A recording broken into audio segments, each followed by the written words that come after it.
Bonjour et bienvenue sur la chaîne de la communauté des 3 points du triangle. Cette émission est un peu particulière puisque nous allons utiliser la méthode AC2D pour analyser les événements qui se passent actuellement sur votre planète. Le but n'est pas de répondre à des questions qui sont de votre responsabilité, mais simplement de prendre les événements et de les analyser avec sagesse. La crise sanitaire dont parlent vos dirigeants et la façon dont ils la traitent semble être considérée comme extrêmement grave. Les mesures de prévention instaurées sont, semble-t-il, adaptées aux circonstances. Pour autant, lorsque l'on reprend les chiffres fournis par les institutions officielles, une question se pose tout de même. La grippe saisonnière 2019, qui a débuté en janvier 2019 et atteint son pic début février, et s'est terminée fin février de la même année, a donc duré 8 semaines. Durant cette période, 6 millions de gens ont été touchés, plus de 10 700 personnes ont été hospitalisées et les cas les plus graves mis en réanimation ont représenté plus de 1890 personnes. Quant à la mortalité, elle s'est élevée à 8100 décès.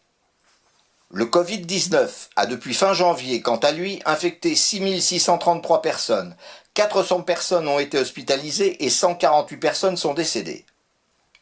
Alors bien sûr, l'épidémie est en cours. Le virus Covid-19 semble plus agressif, au dire des scientifiques. Mais pour autant, les chiffres ne correspondent pas à la réaction des autorités. En 2019, le confinement n'a pas été décidé, la bourse ne s'est pas effondrée. Comment expliquer alors cette situation ? Car si l'on reprend les chiffres sur le plan mondial, le nombre des morts du Covid-19 est de 6 513 personnes et 156 400 contaminés au 16 mars à 21 h. Des chiffres bien inférieurs à ceux relevés en France pour la grippe saisonnière 2019. Comme vous pouvez le constater, la méthode permet d'analyser en toute sérénité et de pouvoir comparer sans a priori. Alors même si l'on peut tenir compte d'une évolution plus importante du virus, il n'en reste pas moins que la situation et la prise de position des autorités ne s'expliquent pas de manière claire et qu'un doute subsiste sur ces explications qui, si elles semblent acceptables à l'origine, n'en sont pas moins curieuses. D'abord parce que l'on vous répète depuis des mois qu'il faut gérer au plus près les finances. Pour les retraites par exemple, il faut regrouper pour maintenir l'équilibre de votre système. Et brusquement, comme sortant d'un chapeau, les milliards s'invitent sur la table sans vraiment comprendre d'où ils sortent. Et cela n'est pas propre à votre pays, mais à tous. Évidemment, si les bourses se sont effondrées, c'est parce que ceux qui possédaient des actions les ont vendues brusquement, provoquant l'effondrement de ces dernières. Mais pour que les ventes brutales provoquent cela, c'est que les quantités vendues étaient importantes et donc ce ne sont pas les petits porteurs qui pouvaient provoquer ce genre d'événement. Donc les gros actionnaires ont déclenché cette situation, mais dans quel but ?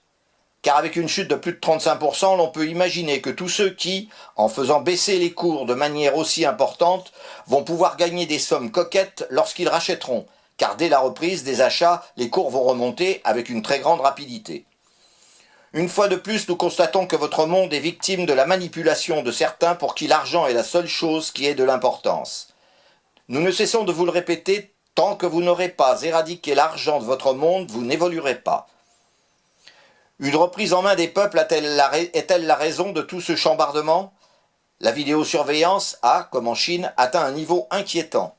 En effet, actuellement, ce pays utilise 170 millions de caméras équipées de la capacité sonore et de la reconnaissance faciale. De plus, il est prévu d'atteindre très rapidement les 400 millions de caméras. Autant dire que la liberté des citoyens chinois va être mise à mal. Alors, certes, cela n'est pas une surprise, le régime chinois n'étant pas vraiment ce que l'on peut appeler un régime démocratique, mais il intéresse grandement tous les autres dirigeants du monde. Imaginez un monde géré par l'intelligence artificielle et la vidéosurveillance. Autant dire que l'avenir des générations futures ne sera pas vraiment idyllique, du moins pour les peuples.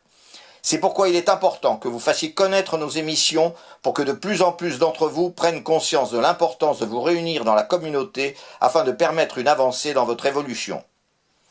Nous pensons que vos dirigeants doivent être bien conscients que notre action, pour l'instant limitée, pourrait ne pas le rester si nous l'estimions nécessaire. Voilà, comme à chaque émission, nous essayons d'ouvrir en vous vos portes intérieures pour que vous preniez conscience de ce que vous êtes réellement et de la nécessité, pour l'avenir des générations futures, de vous rassembler, de communiquer dans le respect des 3 points du triangle. À bientôt sur notre chaîne, nous serons désormais toujours auprès des peuples de la Terre afin de vous guider dans votre quête sur le chemin des 3 points du triangle.